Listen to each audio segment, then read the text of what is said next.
Yo, okay, so the winter anime season is wrapping up, sadly.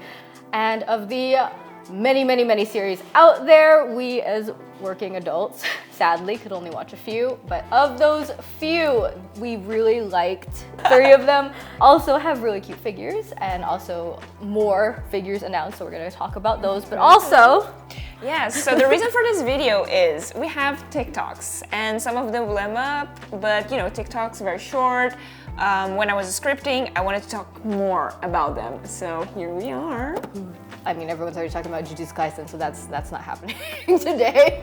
Anyway, so the first one we are going to dive into is Frieren. Frieren? Okay, Frieren. Okay, yeah. we're gonna go for Frieren.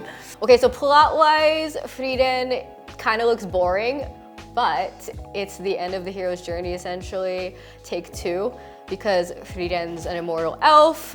Her original party died, now she's got this new band of characters, and it's, you know, a literal physical journey across this whole kingdom landscape thing, but also an internal one where she learns about herself and maybe some bonds she didn't place as much emphasis on in that original story. So it's a little mixed up, but very good.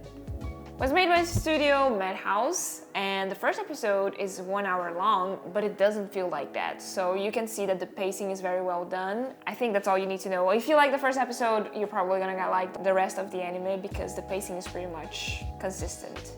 Everyone is loving Frieren, but why do we love Frieren? Can we talk about that? I really like how they set it up in a way that is not as much explaining how the world works and the characters kind of just being like, oh, why are you taking this test? Oh, because it only happens every 50 years and I need to do it because this is gonna be my last time. Like, everybody knows that, so you don't need to be explaining it. I don't feel that Frieren does that too often. Through context, you understand the world they live in. That's rare.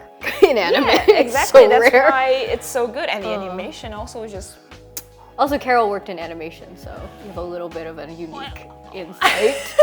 I mean, it's not like you're a director, but I mean, like you can art. Like most people can't art who watch. I can art a little bit. Well, you can art more than me. Anyways, I was an in-betweener for the studio that made Tokyo Revengers. So I didn't film. Okay. It's just You like cut it.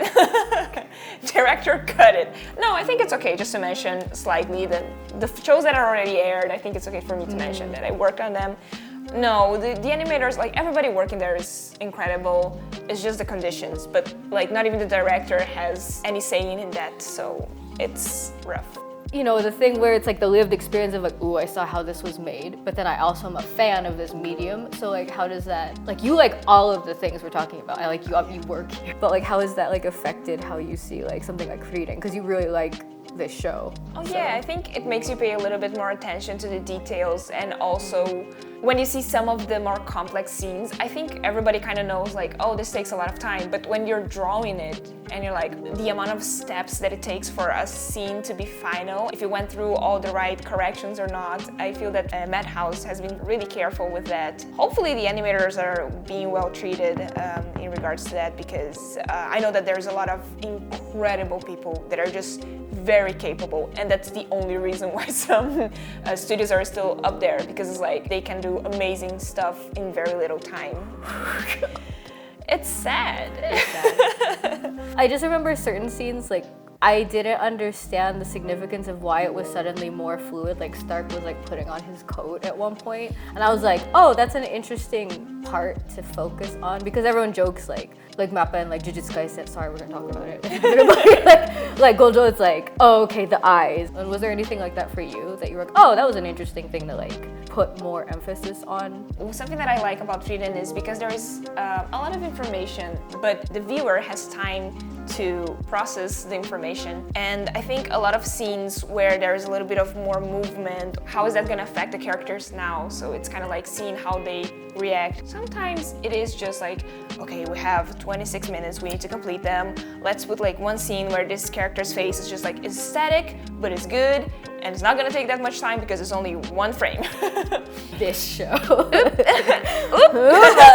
But I felt that a lot of those moments in Frieren, kind of like they're intentional. I don't remember any moment where I was like, oh, this doesn't feel like in character. Where Frieren and Fern are kind of like more slow in general, the way that they move, when they're grabbing something, when they're doing something, but that was like something that was established from the very start of the anime, so it doesn't feel like, oh, they're just lazy, oh they don't want to put as many movements in these characters, because they do that for other characters. And that's what I mean by like exposing the world and the characters not only through like lines, but also through their movement, how they express themselves, because that's how humans are. That's right? cool. I didn't notice that. Yo, but that's why, because whenever like Stark is like moving around, I'm like, Jesus, like, calm He's very down. flamboyant. He's very like, look at me, don't do me this, don't do me like this. Very dignified. All right, so for Frieren figures, we've got obviously a lot of the main character out so far. So this is a Furyu noodle stopper. These are from Sega. They are the desktop collection with the small bases. So The small bases, yes! yes. And very cute, very well made. Very cute. And then this one is also Sega with the flowers. There's also a Meronpan one that's just come out. Pick and choose which one you like. All price figures with mixed reviews on, you know, how the faces turned out. Sorry, Himel. You know, like that part in the show where he's like, he makes up, he's posing, but he's also like 5 hours, please. to like redo a whole bunch of his statues or portraits, and it's like, this one would not pass. Like, and it's like the only one of him, so I'm like, dang. But in terms of the Frieren, I think all of them are cute. And for releases that are coming, we took a little look. There is so it's a gachapon. It's like, oh my god, how many times does this child, she's not a child, sorry, grandmother elf get eaten by these mimics?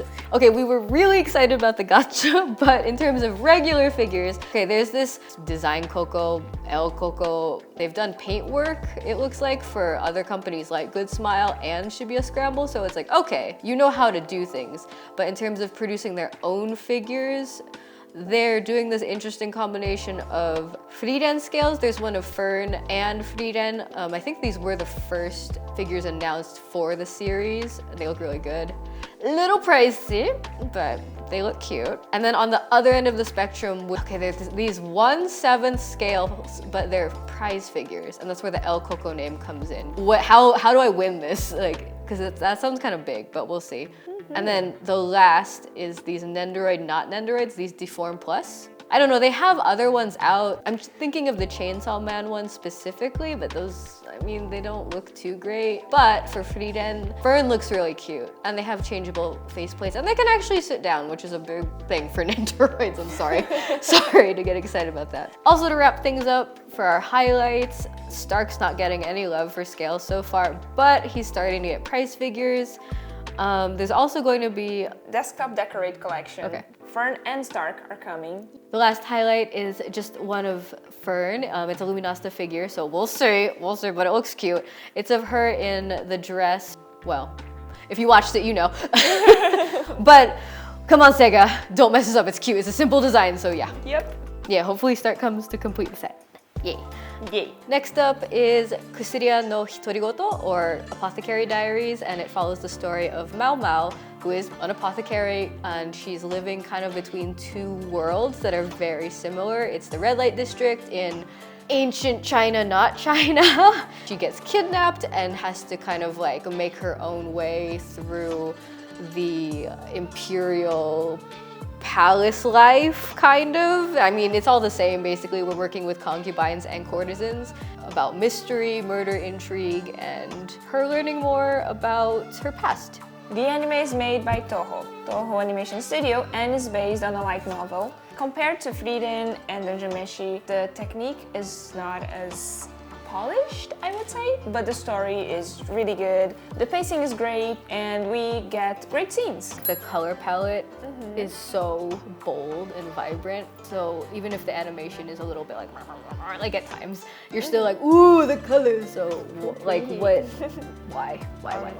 I believe that is also very related to the background design in the past, getting vivid colors was very difficult. So certain colors of blue, of yellow, of this and that were very hard to get. So like, how do you demonstrate that these people have money, have power, have this and that, and then you... Oh! It's like a choice, having bold colors and kind of differentiating their servants also, like who is with whom is very important. Even sometimes representing their personalities through their colors. And sometimes there's also just budget. It's like, we can't afford to do this. We don't have the time to do this. So Apothecary Diaries doesn't have any figures out yet, which makes me really sad. And on the way, the Nendoroids were first. We got Jinxi and Mao Mao. That's also Jinxi's only figure so far, which is surprising. But we've got the Pop-Up Parade, which looks really cute and is based on this light novel cover, so number 1E. But yeah, she's got more of the anime look. And then on a similar level of quality is a Chokonosuke, and I don't know, this one actually looks pretty good, so I'm hopeful. But then the actual ones that we're really excited for. A scale from Mao Mao from Good Smile Company. Yes, the prototype only has been released, but it looks very promising. Her expression is precious. It is cute. That one is also based on another light novel cover. Yes. That will be my contribution. This last one, this last scale by Wonderful Work, that's when she's at the garden party and she's all like, oh, it's poison. So yeah, not a lot, but what we've got so far is quality is good. Yeah, we're happy. Yay. All right, last up, we've got Dungeon Meshi, or Delicious in Dungeon. The show itself is what it sounds like. It's a bunch of adventurers eating their way through different levels of a dungeon to rescue the main dude's sister. The fact that they're eating literally anything and everything, really cool to watch. The animation is made by Trigger Studio and it's a Netflix original. We know that the manga is already over, so let's see if they're gonna continue the anime because it's really good, it's really well made. Please Netflix, please don't cancel this one. I like the pacing, I like how they started light and still a lot of fun. Like, oh, it's just a silly show about people making food and it's cute, it's made in an interesting way. They really thought out how these creatures are and how you can use them and like what the texture is, like something that you would, at least in Japan, you would think of that is similar. It's like, oh, it's based on this, but it is like a whole new thing. And how then, little by little, it is all like connected to the narrative, to the story. I think a lot of people just thought it would be a cute, silly slice of life thing about, okay, the gimmick is, it's what if I ate that? And then it was like, oh, there's more. Oh, now there's a lot more questions.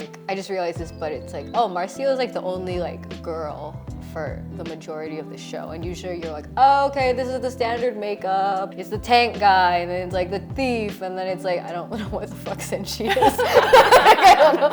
Yeah, I think it's a good balance. There's a lot of shows where I feel like only guys making this show and like they... Which is not bad. Why did they give Senshi so many panty shots? Okay, you have to explain that. I'm so sorry, I just can only play back the bath scene. Okay, what about that is different to you though? Times when those scenes happen in other animes, I have felt like, oh, this is done by a man, imagining how women interact when they're in an onsen, and this doesn't feel in character. So he's playing with his Barbies. Which like, we all different Barbies. But we see so much of that. It gets to a point where I get tired. It doesn't even feel genuine. And in this scene, it didn't feel like that. Yes, it's fan service, but also the relationship that Falin and Marcel had. I really like their interactions and I just felt so happy. And I don't know if it's also like the writer being female, if they had anything to do with it. So, for Dungeon Meshi figures, we have these two noodle stoppers by Fudio. That night and day. Yes. Apart from that, we have Manboku Gochisosa mascot. And it's this little fat guy that just finished eating and are super full.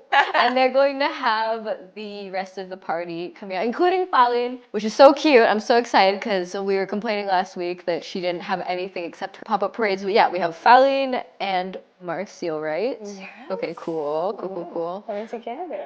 But there's also a Tenatal Marcial, no Falin. It's a love-hate thing. If there's another option, just get the Tenatal. There are also Nendoroids of everyone. Not Falin yet, sorry. But yeah, the Nendoroids are very cute. We also get a scale from Good Smile Company of Marcel. I gotta say that this one is really well made. There's like just so many details, so many little, creatures around her. It's really cute. And something that has been announced is the Apex Innovation. I'm surprised they went with Marcio for everything. And there aren't a lot of figures released yet, but if you want to see them and want to see the other ones that are available for pre-order, we have them at our store.